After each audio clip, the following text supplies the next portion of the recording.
What's up, YouTube? Welcome to my first pottery vlog. Yeah, welcome. This is the first one. I filmed 2 so far, and they were both too disorganized and chaotic. So this is attempt number 3. I think I'm ready now, actually. So yeah, let's jump into it. Right now, what I'm doing is getting some clay ready. So this is just clay out of a bag, and I'm gonna just throw it really quick and then recycle it. And while I do that, I'm gonna talk about what I'm doing this week, or what I'm doing this throwing cycle, and what's going to be in the video, and try not to ramble too much. So yeah, so right now I've kind of like, I'm between waves, or like I've finished up the last stuff, finished up all my random glazing and all my like random things from before, and got a bunch of clay, and I'm going to this week do some throwing probably over the next 4 days-ish, and try and fill a full kiln for a bisque. So I think that's about 150 pounds, maybe 120, based on the kilns that I have available to me. And so I'm shooting to just fill it. Depends on what you make, because obviously a bowl takes up more space per weight than like cups. So yeah, I've got 50 pounds of speckled buff, and then I've got probably 80 pounds of recycle. And so I think that'll be enough. And then I've also got 25 pounds of raku clay, and I want to do some raku bottles. Probably not this week, but eventually, and they need to be bisqued first. So I've got like some bottle project kind of stuff. And yeah, so what I'm doing right now, this is just like, I mean, I call it wheel wedging, which means other things also. But basically, I'm just throwing this clay one time because it just is out of a bag. And when you throw the clay once and then wedge it back up, it's a lot better. It kind of works into itself a much more, gets a little bit more. When it sits in a bag, it kind of settles where you have hard spots and you have wet spots, and it's kind of just like maintains its memory of some amount of like layers. And so just to quickly wheel wedge it one time, or to throw it one time, gets it into much better shape. And the more pottery that I've made over the years, the more that I just don't want to work with clay that's not really high quality. And this is a good way to get bag clay in good shape. And a lot of like professional full-time potters have like some amount of like settling tanks, or they'll have like lots of different methods, but a lot of people keep like liquid slip constantly stirring, and then when they're ready to throw, they'll dry it out from slip and then wedge that. And like a lot of traditional apprenticeships in Japan, they talk about wedging the clay for an hour before it's ready. And if you really want good clay, if you can get it too wet and then wedge the water out of it, you can get it into really good shape. And the problem with bag clay is that it's usually not, there's no way you could wedge bag clay for an hour, because it's already like the right consistency for throwing. Not the right consistency, but it's the right moisture. So in order to really like get a proper wedge on it, you need to make it wetter. And so you can do that with recycling, or you can do it like what I'm doing, like it's getting wetter as I'm throwing it. So anyway, that's what I'm doing right now. This is probably like 12 pounds. Sometimes I'll do a whole bag at once, and like last week I got on an electric wheel and just did the whole bag really quick, and it only took like 6 minutes. So if you want to raise the quality of your pottery, it's worth it to spend a little bit of extra time to get the clay in good shape before you try and make finished pieces. So when I'm doing this, I'm kind of throwing the pottery, but I'm more focused on my body and getting warm, getting ready. So I'm getting ready, I'm getting the clay ready, trying to detect any like random tension in my posture, and just warming up. And sometimes when I'm doing this, like if I have a piece that I really, really like, I'll save it. But usually I just, throw it. And just think about the throwing, think about warming up, think about what I want to make, or just think nothing and just get warm. So anyway, this week or this cycle, I'm throwing like some amount of production. I have like some just products that I want to do, and then some new ideas and just some random stuff. So I'm going to do probably something like 25 cups, 30, and I will do some bowls. I have like a design that I like that is, I've been calling it like a tri-bowl, where it's like a bowl. It's a bowl with a split rim and then 3 spouts on it, kind of like that. Something like that. And I'm going to make a video on that also. But anyway, I'll do some tri-bowls. I'm going to do some bottles. I'll do some functional bottles in stoneware, and then I'll do some raku bottles as well. And I want to do some jars. I haven't made jars in a while. So I'll make some jars, and I have a commission for these kind of like platter bowls, like a really flat bottom and then sides. So I'll do that, and some looser stuff. I have these kind of orb shapes that I've been throwing that I really like, that are not, I don't know exactly, like, they don't have an explicit function, but they're just vessels, it's shapes. I really like making those, so I'm gonna do some more of those. And yeah, so this batch I'm doing, I mean, I've been getting into slip decorating for quite a while, and I've finally got like my buckets of slip set up. So I have a red, Oregon red, I have chocolate, which is like a dark, almost black, cinnamon, which is like a stained red, like it's a really bright clay, and frost porcelain. And so something I've been doing lately is slip decorating, and then doing wax resist over the slip, and then glazing over the top, and then the texture of the slip comes through, and you get like a nice contrast, and you get layering, which is always cool. And then if you incorporate it also with like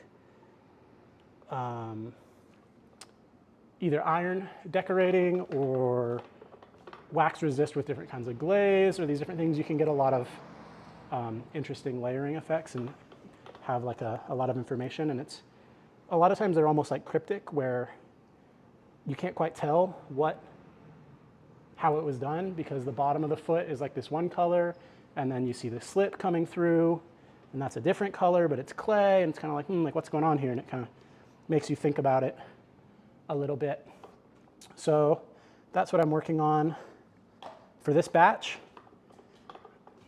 And I'm going to try and keep, I don't think I'm going to make anything big. I've been making big stuff lately, but it's really hard to get them fired. It takes up a lot of space in the kiln, and just a lot of space. So I'm trying to probably get everything, like, I'm focusing mostly on like functional stuff and stuff that's relatively small that'll fit in like a box, because I'm going to go on the road. After, I'm not exactly sure when, but when I'm ready for it, I'll go on the road, go visit. I'm planning a road trip, kind of doing like the West Coast. Going to go to Seattle, Portland, Eugene, NorCal, SF, San Francisco, and maybe SoCal, and then probably east. Maybe to Phoenix. Phoenix is kind of like far, and I'm going to go in the winter. And I've got lots of friends and connections in Phoenix, and I want to talk to some ceramicists that I know in Phoenix. But I'm going to go in the winter, so I don't need to go to Phoenix. So we'll see, and I'll probably, I'll just wing it. I'll just get in the van and just see where the road takes me and whatever. But I want to have stuff in boxes to sell and to share and to talk to some gallery owners and like this and that. And yeah, so that's what I'm making.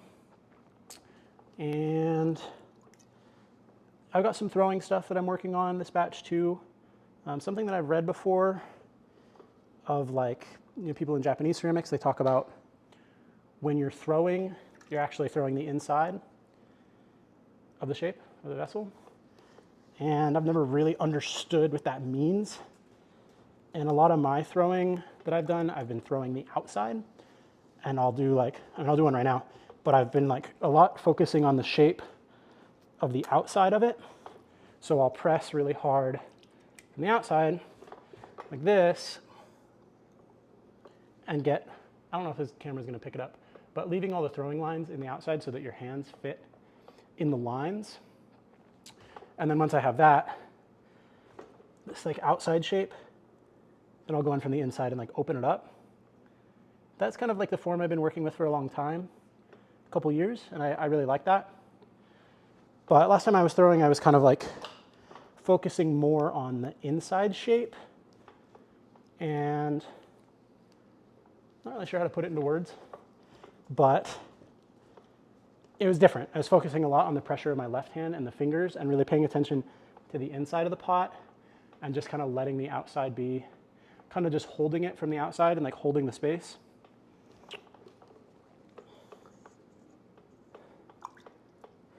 So not really sure. Yeah, not sure how to really explain it, but just some throwing thoughts, something worth considering.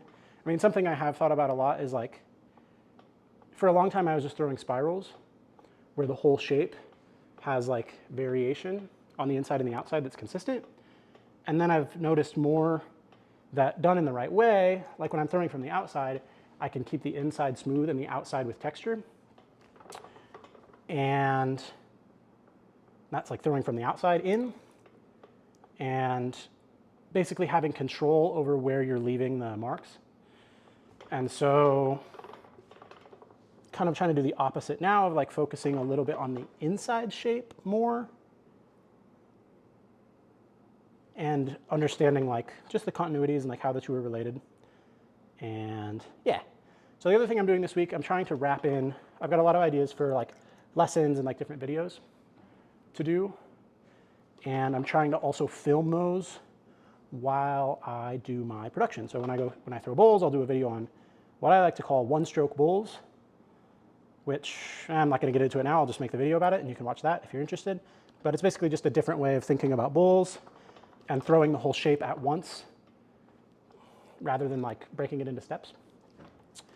And yeah, I got some thoughts on like centering and just different things.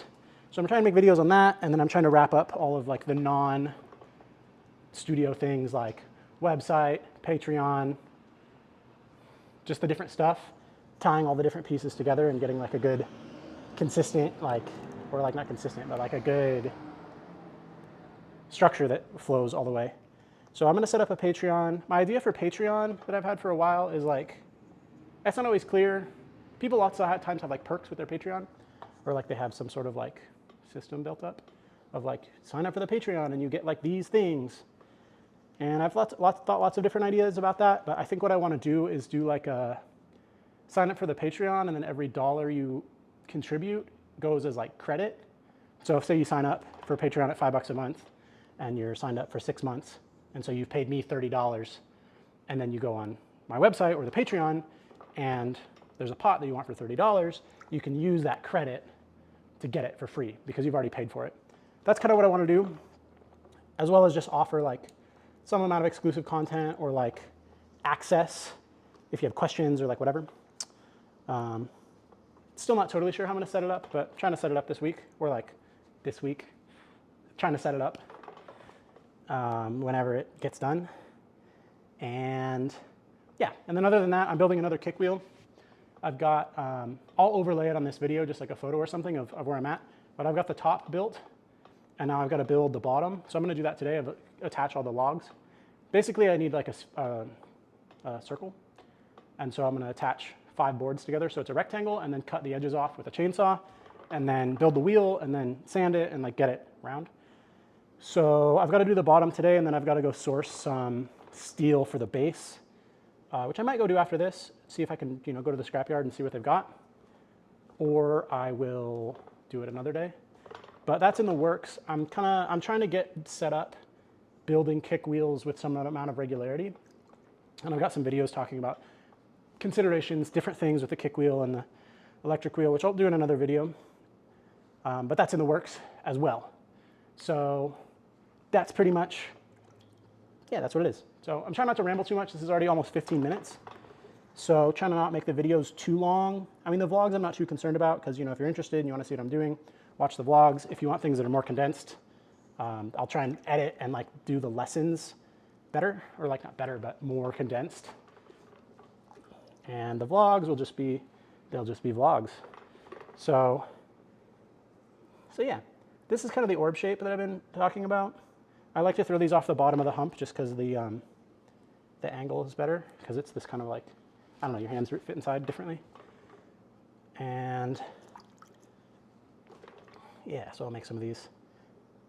I like to make like, it's nice to get in a flow and make like the same thing over and over, but also as you work through the hump at different heights, there's like a different geometry to the way that your hands fit on it. So it's kind of nice also to have like some amount of variation as you go through the different heights of the hump. And this one did not quite come out right, but that's kind of the premise. It's this kind of like roundy orb shape. I was calling them blorbles in my head for a while, which is kind of silly, but I don't know what to call them, but that's what they are. And this one collapsed on the bottom because the clay is not quite in good shape. And that's when you get good clay, it's softer, it's more malleable, but it also has more strength at the same time. And it doesn't, because there's not layers in it, the pressure gets absorbed into the whole thing rather than when the clay doesn't want to flow into itself, if you press on it, like that one, it collapsed on the bottom. So trying to make things like just right and get things just right is very dependent on the quality of the clay. So anyway, that is enough rambling from me. I'm not totally sure what kind of clips I'm going to put in this video yet because I don't want it to be too long, but I'll try and capture a piece of each step of the process and work it into one video. So, all right, I'm checking in. This is the next day, and I'm quickly going to slip decorate the stuff that I did yesterday. So, yesterday we did 4 big cups, 2 small cups, an orb, and then I have a couple of things from the last night. So not super a lot, but just a few things, keeping it flowing. I was really anticipating doing a big studio day today, but a lot of stuff came up. Spent a long time with my sister, had lunch, slept in, stayed up late last night, so just like some different stuff. And yeah, it was all really good. And then now today, there's kind of like the first storm of the, you can't see it, but I'm looking out of like the garage right now, like my van's right there. So I'm kind of watching the storm roll in. So it's kind of the first storm of the fall is rolling in. We haven't really had anything like it yet. So lots of things in flux right now. The rain is just right now starting to come down. So it doesn't quite feel like studio time. So I'll probably go out in it and kind of soak it in and just see what's going on, feel it out. Maybe tonight, I'm kind of thinking if the storm rolls in and it kind of gets like a calm rain, it'll be a good time to do some work. And because I stayed up late last night and I slept in today, I'll probably stay up kind of late again. Probably not as late as last night, but yeah, stay up late, do some work, do some throwing, soak in the new weather. So that's kind of what I'm thinking right now. But yeah, just doing some slip decorating before these get too dry. This is like a dark chocolate. It's called chocolate. I think it fires like kind of blackish. I'm not sure how black. I want it to fire black, and I think I'm just kind of like projecting that onto it. I'm not totally convinced that it actually fires that black. It might be more like a dark brown, but in any event, it fires dark. So I'm kind of doing like some sort of half black, half white. Then I'll do like a wax resist kind of thing. So just kind of keeping it loose, trying not to get my porcelain all totally disgusting. And I've been getting more and more into slip decorating, and I finally have all the infrastructure set up. I've got my colored slips, I've got my different stuff, like it's all organized. So I'm really going to leverage that. I mean, I've been doing, the last few batches I've done red slip underneath glaze with wax resist. Did it up a couple different glazes, and it's very good, and I enjoy it. And I think it's my favorite way at Cone 6 to have some texture. And I'm kind of ready to leverage that even more with this batch because I've got 4 different slips and lots of ideas. So yeah, just painting this on. Slip decorating is so much fun because you can just be very loose with it. The texture is just very, nothing about it is nerve-wracking. Like it's pretty much impossible to make mistakes.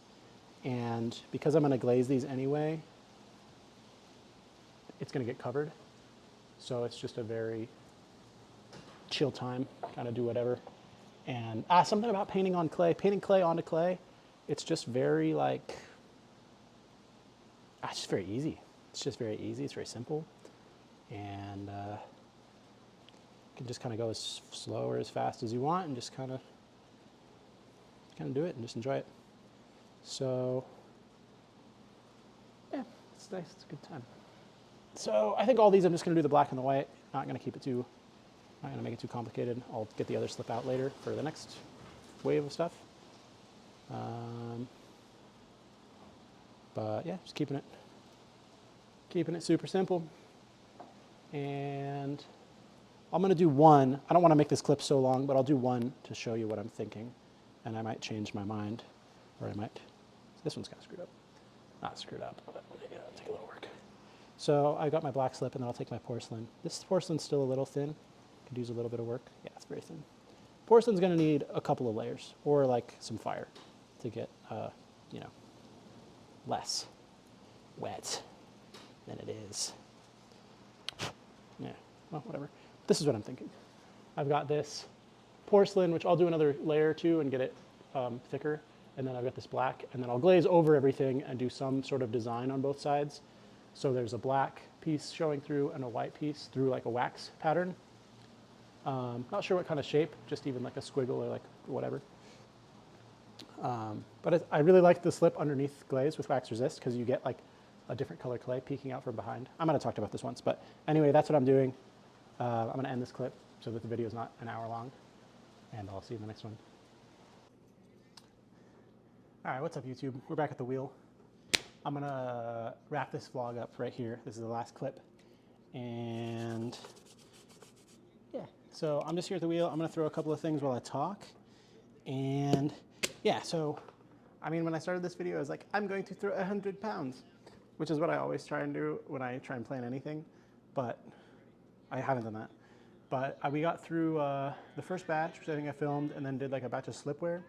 And I filmed a video about brushwork and slip decorating and what I call unblocking the flow with the slipware thing.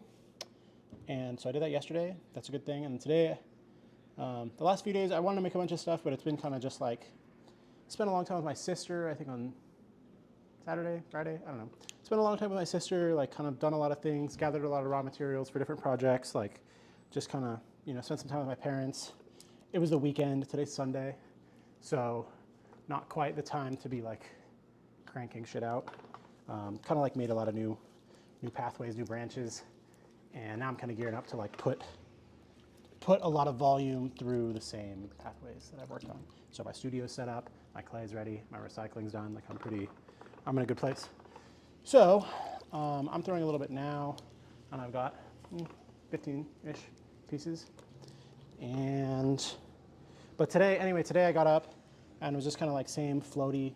Last few days I've been like sleeping a lot and like eating a lot and just kind of like recovering or like resting, I don't know. But anyway, today I got up and I was kind of like, yeah, like I'm not too fussed, like what am I gonna do? And I went down to the Starbucks and I got myself a peppermint mocha, and I wrote some poetry and just like read a fantasy book and just kind of hung out.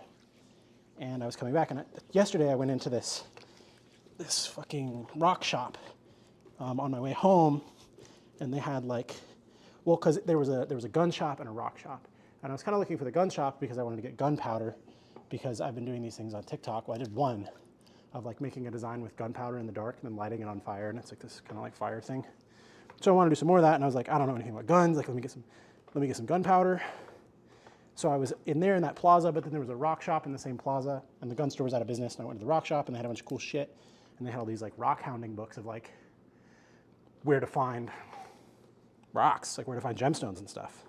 And I was like, oh, I'd love to do that. Like, I've never done that, but you know, I like the earth, and you know, pottery is very earthy, and like even like there's a beautiful stone called kyanite, which in ceramics you can add it to raku ground up to help the clay resist thermal shocks in raku. And I have like a little pendant, and it's like something I think about. It's like a little kyanite pendant, and then they had one that was like kyanite full of rubies, and I was like, I want it.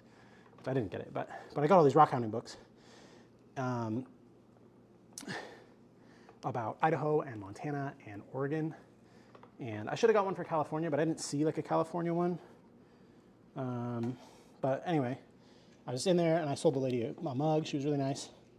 And then today I was at the coffee shop and I was like, oh, like, you know, I'd like to go with my dad or like my family and go like check this shit out. It'd be fun, like whatever. And I was like, oh, like my dad's working like Monday, Tuesday, like he's working like Wednesday, like blah, blah, blah. And I was like, why don't we just go today? So I got home and like talked him in. I was like, Dad, like let's go rockhounding. Like let's go check this shit out. Like there was this mine that had, it was like some mica mine, kind of like past, kind of by Moscow. And I don't know why this clay's fighting me so much, by the way, but the first one's like that. It's kind of just like that. Got to get warmed up, I guess. But it's kind of by Moscow. It was this place called Muscovite Mountain or like something. Doesn't matter. I think Muscovite is a type of mica. And, you know, you've got like obscure directions in this rock hunting book. And I was like, let's go, Dad. Like, yeah. So we went and we drove through Rockford and like, I had to talk him into it, but like I got him. And I was like, yeah, Dad, let's go, dude. So we went through Rockford, and Rockford was actually very interesting because I didn't know this until today, but my family is from, like my grandfather's family, or my great-grandfather's family is from Rockford.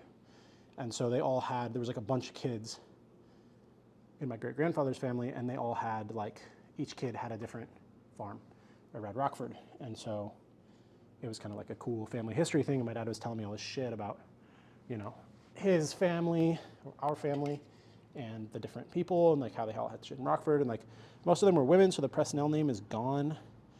But they're probably still there because farmers don't really move around a lot. But I don't know any of them. But anyways, that was cool, like family history, Rockford adventure. And then we kept driving and got to this place, and we went up. And so we went up, and like, it's all like forest roads. Like it was from this place called Avon, which is like not even a town. It's like a neighborhood in Latah County. Not like a real place. And we were in Avon, and then we turned off and went up into like Forest Road adventure.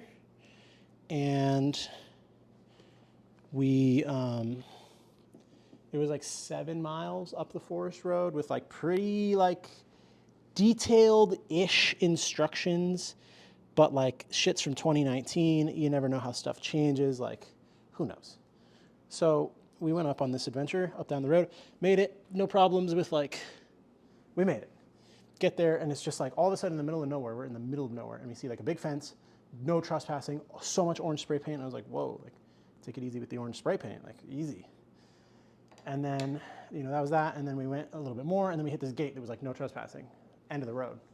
And I was like, what the fuck, man? Like we're out here. Like we're way out here. Like who could possibly own this chunk of land in state forest? Like that's crazy.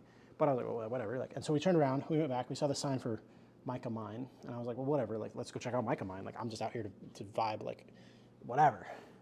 Because the whole thing with this, like the whole thing with this whole fucking adventure, right, is that like, I like to make pottery, and I can like sometimes take it a little bit seriously of like, oh, I've got to do this, I got to do X, Y, Z things to make money, like whatever, you know, but I write, I do all kinds of shit. And the whole reason that I started doing it was like for the freedom of it, because I can just do whatever anytime. And sometimes I get kind of worked up. I'm like, oh, I've got to write, like I've got to do this, I got to make pottery, like I got to whatever. And freedom is kind of like, doesn't mean anything if you don't take advantage of it. So that was this whole adventure. I was like, fuck it, I'm just gonna do whatever I want today. Like, well, let's just go fuck around in the woods. So anyway, we're out here, we're fucking around in the woods. And yeah, so we went to this mica mine. Mica mine's like nothing, like kind of like down into a river, like something. And it was kind of like, I'm not so sure about mica mine, like whatever. And then I was like, you know what? Like, let's go back to the end of the road because I think that maybe we didn't understand, like we were, my thought was maybe, because the road kept talking about like a parking area, or the book kept talking about this parking area. And I was like, maybe that was the parking area and there was a trail and we didn't check it out enough. So we went back to the first place, and we were looking at it, and I was like, yeah, there's a trail over here, and like there was like this fenced off area to the right. There was like no trespassing, and then the end, like the gate. And then between them there was a trail. And in my head I was like, I think that maybe this is like the trail that's like open so that people can get to this mine, blah, blah, blah. And I was wrong, but that's what I thought at the time. So we hiked this trail way back, way up. We went way up through like the bush, like pretty easy hike, but like not that much of a trail. Went back, we had our dog with us. The dog's just going crazy.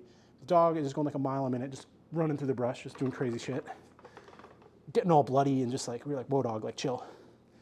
And so we go way back up in there, and then like I keep seeing no trespassing signs, but then the trail kind of like skirts around them. And like, I don't really know like about property, like I don't. But to me, I was kind of like, oh, like, well, let's just stay on the barrier of like, don't go past it, but we'll go over here and like whatever. And it kept happening, and like it was kind of like not clear to me, to my little ignorant self. But anyway, we get way up in there, and then eventually like we're kind of like, we stumble upon what is pretty clearly like somebody's property. Like there was like a truck and like a, you know, a truck and like a container, like a spray paint camo, like camouflage container. And I was kind of like, ooh, like weird, like camouflage. Like hopefully this is not like the cartel up here, like doing shit. Like what the fuck? And we just walked around a little bit, kind of poked around cautiously, kind of like curious, like, whoa, like what's going on up here? Like this is weird, crazy, dude. And the whole time I was kind of like, all right, like we're kind of out here. Like maybe like this is somebody's property or whatever. We're not really gonna mess with anything. Like we're just out here. Who could possibly care that we're out here, you know? And we were looking for this mine that is allegedly public. And so we splashed around anyway, and then we finally just said like, fuck it, like whatever. Like we checked it out and we said, all right, this is a place. It clearly belongs to somebody. Like let's get out of here. And so we did. We left. And then on the way down, we got back to the cart, and I was like, oh shit! In the book, there's coordinates. So then I pulled the coordinates on my phone. I pulled them up, and I said, oh shit. And my dad was like, bro, we were right on top of it. And I was like, bro, like we were right on top of it. Like, what the fuck? So then we decided, all right, like let's go back. Like let's get the mining stuff, which we had like 2 carpentry hammers and like a couple of like, calling them chisels is generous. We had some pieces of steel and a couple of hammers and like a plastic bucket. So like we were not, you know, we're not miners. Like I don't know anything. But we got the shit. The mining equipment, if you will. And I was like, whatever, like, yeah, let's go find some rocks. Like, let's do it. So we went back, but then, you know, my dad was like, well, whatever, like, if we're trespassing, like, let's just take the road. And I was kind of like, I don't know that I want to do that, dude. But he, you know, he's my dad. And I was like, all right, like, I'll trust you, Dad. Like, sure, like, let's just take the road, bro. Because I still wanted to go back around through the woods and, like, try and be, like, quote, unquote, like, not trespassing. So we just walked the road. We said, fuck it, whatever, walk the road, whatever. Go up there. Make it to the mine, but then we get there and it's very clear that we've made a mistake because we were on top of it. And we came out like up over, and it was this big open, like cut into the wall, and the whole thing is this like mica or like shale schist kind of stuff that just turns right to sand, like very crumbly. So then the whole hillside is like very crumbly, and I like kind of hiked down in there, but like I got on this like landslide where I slid probably 6 feet, like pretty close to like the cliff edge, and I was like, I've had enough of this. Like I'm not landsliding myself off of a cliff right now, like whatever, man, like whatever. But it was very clear looking at it from the top that where we were supposed to be was on the bottom. So we'd taken somehow, in the mix of all the directions, we'd taken a wrong turn. I said, shit, all right. And I was like, yeah, let's go, like, let's go. Like, let's go down there. He was worried about the dog, like, he wanted the dog to go off a cliff. And we were like, all right, let's go, like, down there.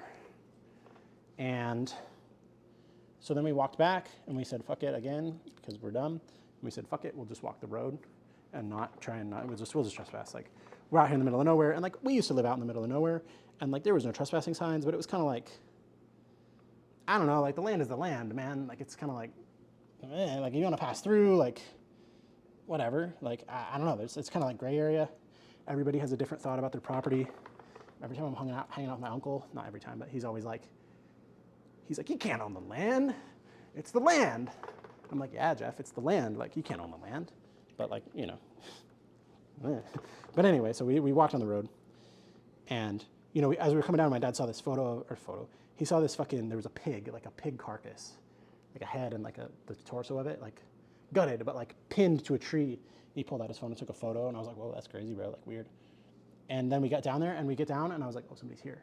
And there was the gate, and then our car, and then a woman had parked her Subaru crossways across the road, blocking us in. And she was sitting there filming, and we walked out, and I was like, you know, wearing my bracelets and just like silly shit. And I was like, all right, like I'm a pretty like non-threatening ass guy, like maybe, hopefully. And kind of just like floated over, and I was like, hi. And she's like posted up behind her car. She was like behind the hood of her car pointing her iPhone as if she was like pointing a gun at us. Like she was like in military mode, like rural Idaho military mom, ready to fucking, you know, whatever, ready to do whatever she's trying to do out in the middle of nowhere. And then she started getting like very like cop, like policey of like, you know, we put the bucket in the car, and she's like, leave that bucket in the bag where I can see them. And I was like, who are you, girl? Like, which like very clearly she was the person that owned the property. you know, and like we were trespassing, but I was like, all right, like we're just a couple of dumb bastards, like we're just out here doing stupid shit, like surely we can diffuse the situation and everything will be fine. That was what I was thinking at the time. And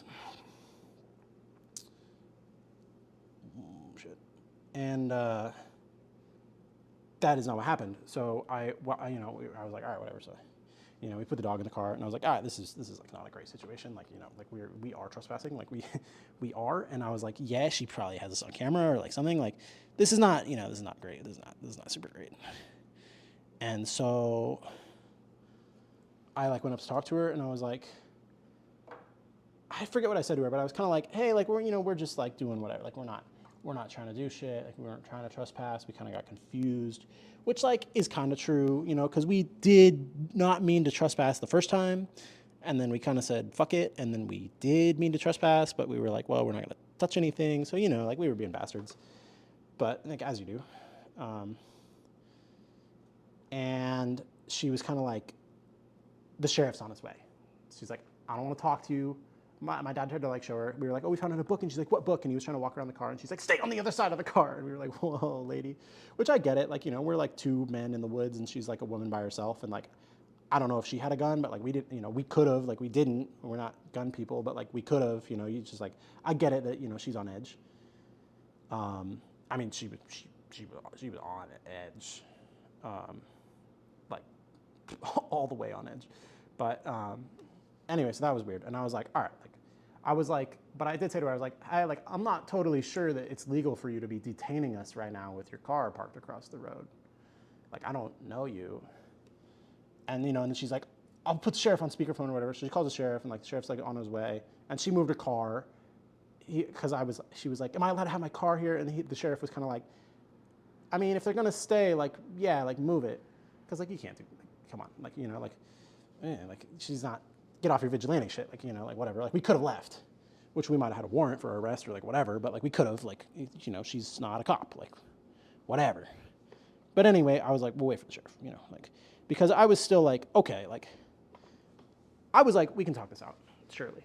Like, we didn't mean any harm, like, we're just a couple of guys, we can talk this out, like, whatever. And I was like, and, you know, I've interacted with the cops a few times.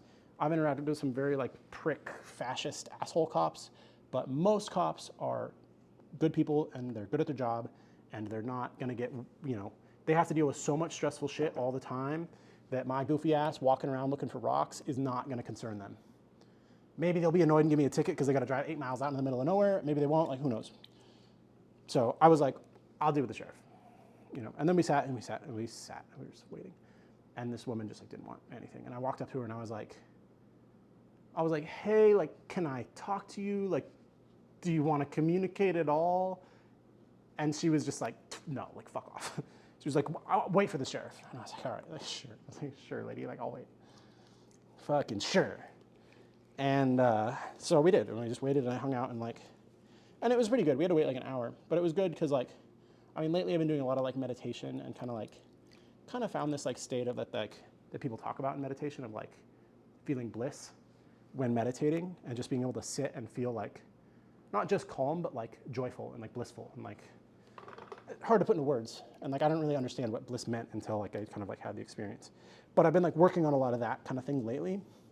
And I was kind of like, all right, like this is good practice for me. Like this is a stressful situation, but you know, it's good practice for like, let your internal state not be necessarily related to what's happening externally. And I had a pretty good time. I mean, I just sat there, we were out in the woods, very calm, very peaceful. She was like glaring at us the whole time, which was like awkward, like hella awkward. And then I kind of like started staring back at her for a while because I was like, what? Like, I took a photo. She kept filming us too. And I did take one photo of her because I was like, are you going to point it at me? I'll point it back at you, like whatever. Like, I just took a photo of her, which I definitely don't need that on my phone. I got to delete that after this. But it was awkward. But mostly I was just kind of like chilling, vibing, like looking at the trees, listening to the animals, looking at the ground. Like it's a very minerally place. There's all kinds of weird shit, like lots of mica and like lots of weird shit. It's kind of like not necessarily meditating because I was like, I'm kind of like keeping track of this woman. Like I'm not really like totally in my own head. But just kind of being at peace and like felt pretty good. And like 45 minutes in, my dad's like, oh, this is so painful, dude. He's like, what are you thinking about, man? Like, no. And I was like, nothing, dude. I was like, I'm not thinking about anything. just waiting. So that was a good experience and good practice, because I think, like, you know, meditation and like any sort of like awareness or like enlightenment seeking or like any sort of that kind of thing is like there's a lot of this like, okay, you're going to go away from life, go to like somewhere else and like work on it, and then you come back to your life, and like maybe the two don't always like relate to each other that much. But that's not how it should be. Like, you should be able to, the two, like, you know, there's only one project really, like your life is your life. So to be able to take whatever lessons you learn from your meditation or just like whatever it is that you're doing and apply it to your actual life and like deal with a stressful situation or like deal with whatever is very important. So anyway, I was like pretty happy with myself. I did notice I've spent a lot of time like trying to stop chewing like my cheek and my lip, and I definitely like munched my left, like munched it at some point like a bunch, so now it hurts. But other than that, I was relatively calm the whole time, and I was like proud of myself for that. But anyway, finally the cop shows up. He's like got a big beard, and like this lady, I wanted to communicate with her, because I was kind of like, if we can just start talking to each other, this can get like de-escalated, because she was really worked up. And I was like, and then we had to sit for an hour, and I was a little bit worked up, but I was like, well, I'm out here in the woods. Like, I'm not gonna be stressed out in the woods, dude. Like, I'm just out here chilling. Like, there's no way, I'm not gonna keep this burning for that long. Like, it's fine. And so I was like pretty at peace, but I was like, if I could just talk to this lady and like start to have like some normal back and forth, maybe I could like get her to de-escalate a little bit, but she was just not having it. So the cop shows up, and she's the sheriff, and she's still just like wired, just like pissed, really, really upset. And I kind of talked to him, and I told him, I was like, yeah, like I just told him the truth. I was like, we were there, we tried to go around, we came back, and then we said, fuck it, and we walked through, and we trespassed, and like, yeah, we shouldn't have done that, but like we were kind of like, whatever, it's just a road, like blah, blah, blah, blah, blah. Just told him all the shit. And he was kind of like, yeah, you shouldn't have done that, dude. Like, it's posted a lot. Like, it's really, really posted. But he was also just kind of like pretty chill. And he was also like, the other lady was also being like pretty hysterical and insane. So I was kind of like, well, like, you gonna side with like me, who's like pretty calm and chill, or are you gonna side with like a hysterical lady, even though like maybe she's right and like I'm a bastard, you know? But so that was that whole experience. And basically, like, he talked to us for like 5-10 minutes, and then he talked to her, and like, I don't know exactly what it is that she wanted. I don't get it. Because I was like, well, like, he could give us a ticket, but like that doesn't help you. Like, that's just gonna make us pay money to the government and make the government do a bunch of paperwork, and like nobody's gonna be better for it, right? And like, so she was like really, I still don't know what she wanted, but she was like, she wanted the consequences, I guess. And she was really convinced that we were like trying to steal like mineral samples or like something. And like, I mean, I gave the guy all my rocks. So I'd picked up some sheets, like little pieces of mica off the road, just out of the mud, which are like kind of cool. And I thought about like, you know, doing like a design on like on the pottery wheel, or like just doing like something silly with them. But they have, I mean, mica's everywhere, like that has no value. And then I'd picked up like some rocks from what I think was the public mine, but still may have been private property, like who knows? That were just rocks. Like, they were just rocks. They kind of had a cool color, like they were kind of fibrous, but there was nothing to them, like no value at all, to my knowledge. I mean, I don't know about rocks, but you know, they were just rocks. They were everywhere. Yeah, you could have as many of those rocks as you want. Like, they were everywhere. So I was kind of like, here. So he took these 3 rocks and the pieces of mica over to her, and she wanted them, and he was like, where, like, you got a bag? And she was like, put them in the trunk. He just dumped these rocks in the back of her Subaru, and was just like, here, I guess. And like, it was just really strange. So she has a trunk full of just rocks, just plain old rocks, and some mica from the road out of the mud. So that was weird. But anyway, it just went on and on and on. And basically, they gave us a piece of paper that said, don't fucking come back here. And he gave it to my dad. And I just started laughing. I was like, I am not coming back, bro. Like, don't even worry. And she was so worried. She's like, is this like a lifetime ban? And he was like, it expires after a year, but you can call and recall it. And she's like, I'm going to call. And I was like, lady, we're not coming back. Like, we're not. Like, don't even worry about it for a minute. But yeah, so that was that whole experience up trying to find rocks. And yeah, it was quite a time. So now I'm back. I survived. We didn't get tickets. We just got little pieces of paper that said, fuck yourself. And I was like, yeah, like we're bad. we shouldn't have done that. So the weird thing about it was, though, the whole time, like, the whole place was like full of cameras, and we didn't see any, but like, the cops had so much info, and she had so much info, where he was like, we were talking to him, and he's like, yeah, you guys went up there and took photos? And I was like, we didn't take any photos, man. And he's like, no, there's video of you taking photos. And my dad was like, oh, like I took one photo of this like pig carcass like in a tree. And the cop was like, what? He's like, yeah, you want to see it? It was pretty weird. So he's like showing the cop and he's like, whoa, that is weird. And we were like, yeah, crazy, right? But they had cameras everywhere, like probably motion activated cameras that went to her phone so that she was like at work or whatever and was like, oh, like somebody's in my minerals, man. Which like, I think that mining, like claim jumping is a thing in mining, especially like in a gold mine. Like people will come in and take gold out of the claim and then like, you know, it's stealing. Like you take $20,000 worth of gold that you were gonna mine, like you can't just go get more, like, you know. So I think that mining, people are like a little bit kind of like paranoid about like trespassing and stuff, and like, you know, trespassing, like don't trespass. Like trespassing is not good. Like we shouldn't have been doing that. It was weird because the whole thing was like, it was surrounded by like state forest, and then that was surrounded by national forest, and it's like, what? Like why is this little chunk out in the dead center of the state forest like off limits? Like this is really weird. But yeah, I don't know. Like I don't know how they do the land. Like, so yeah, definitely a weird time, but that is what I did today. I really do want to go find some kyanite and crush it up and put it in like raku clay. But that mine was like another 40 minutes and then like way up a mountain. So I'll have to take the van and like go camp and like, you know, do it up. But yeah, I mean, that's what I did today. That's pottery vlog day number fucking three or four, whatever. I'm not really sure how to do the vlogs. I'm like filming. So today, like this is the end of this video. I'm gonna release this. Yesterday I filmed a video about brushwork, and so the brushwork video will then come out the day after that, the day after this one.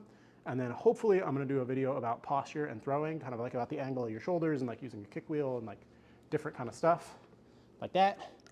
And then I've got more ideas, but I'm not sure when to film them. Definitely as I'm doing this, I'm kind of like, you know, the last few days I've been filming a lot and like doing a lot of like little random like TikTok, Instagram, like random little projects, writing random shit.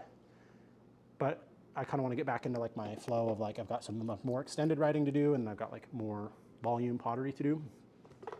And so I'm trying to find the right balance of how much, like how content and YouTube integrates into my life, because I've kind of been like rocking the same lifestyle for like quite a few years of just like make pots, write shit, study, read books, make random art and like do whatever and like work a job if you have to, but like trying not to do that. So I'm trying to transition into like, yeah, making more money from like my writing and pottery and like not work a job at all.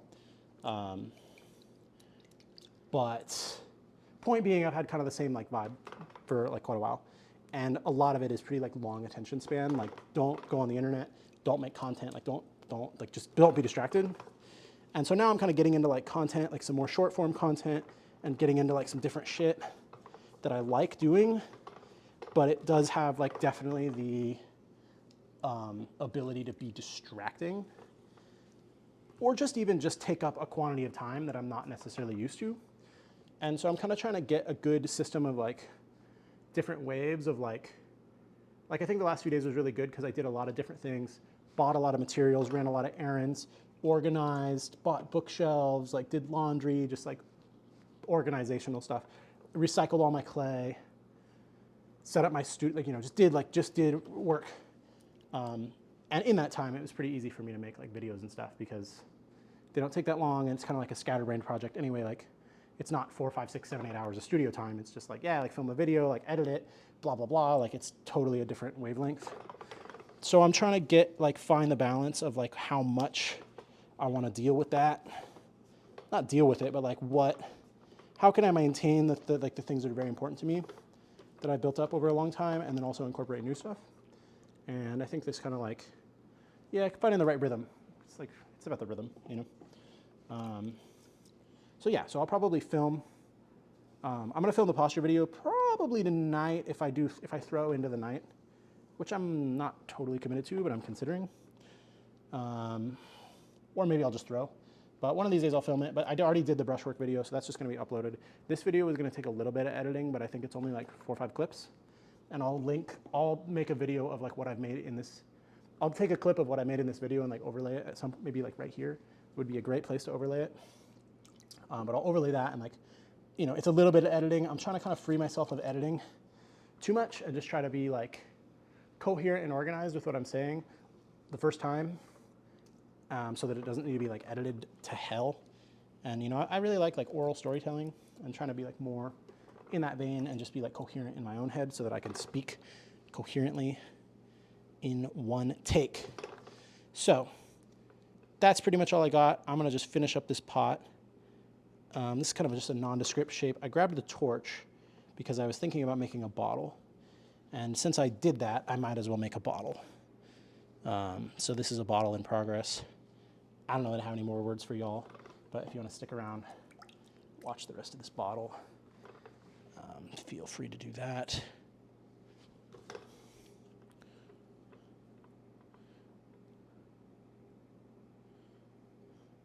This really ought to be ribbed, and I like it. Whoops. I've lost my rib, and I've just been using this pottery knife that I made out of a piece of oak years back, which is not a rib. It's not a rib, but you do the best with what you have. And it does a pretty good job.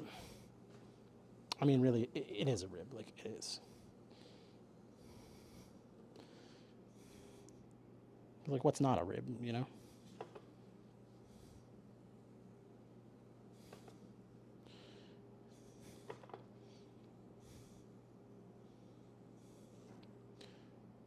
Yeah, not like that. So I'm going to blast it. First, I'll do the bottom. I think when you're making bottles, you want to make sure you get all the water out of the bottom before you close it up. And if you struggle with bottles collapsing when you're collaring in the neck, get yourself a torch. Because, I mean, you can do it, but if you want to throw like a really thin bottom, it's not going to be very strong. And collaring can be like pretty stressful. I don't know that I left enough clay on the top of this. I don't think this is going to be a bottle. I think I'm going to strengthen this up a little. Well, we'll see. I don't need to preconceive it. I'm just going to see what it does. But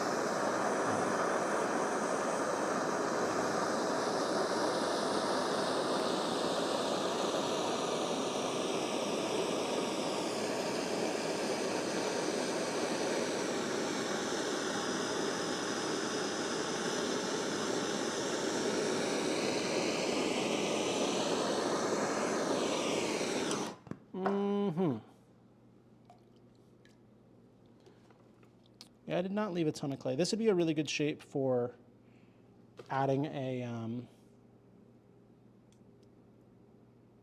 coil, but I'm not gonna, but I could. Just gonna give it a little one of these, thin this out a bit, give it like some nice shoulders,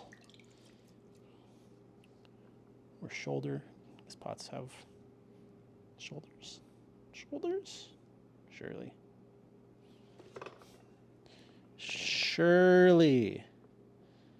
And give it a little something like that. That's not so bad. I kind of squared that off a little bit, but that's okay. Up, and maybe I'll just put a little fingerprint, a couple of fingerprints in this. Something like that. Yeah. Call that a pot. Get all this off of here. And yeah, the sun is just about down. I've really been like forcing wearing hoodies all the time and like sweaters because I'm just like ready for the fall. But it's not quite here yet. But at night, it's a good time. I love like shorts and a hoodie. That's like my favorite. Or like a sweater, any old sweater. It's a hot summer. So kind of nice. But anyway, that actually, for real, actually is the end of this video. So if you made it all the way to the end, I mean, this is already a 33-minute clip. Like, holy cow, what a long video this is going to be. But if you made it all the way to the end, thank you so much for watching. And catch the next videos are going to be shorter. They're not going to be so long. But the vlogs might be long, especially if I have stories to tell. So anyway, Thank you so much for watching. Find some joy, make some stuff. I'll see you in the next one.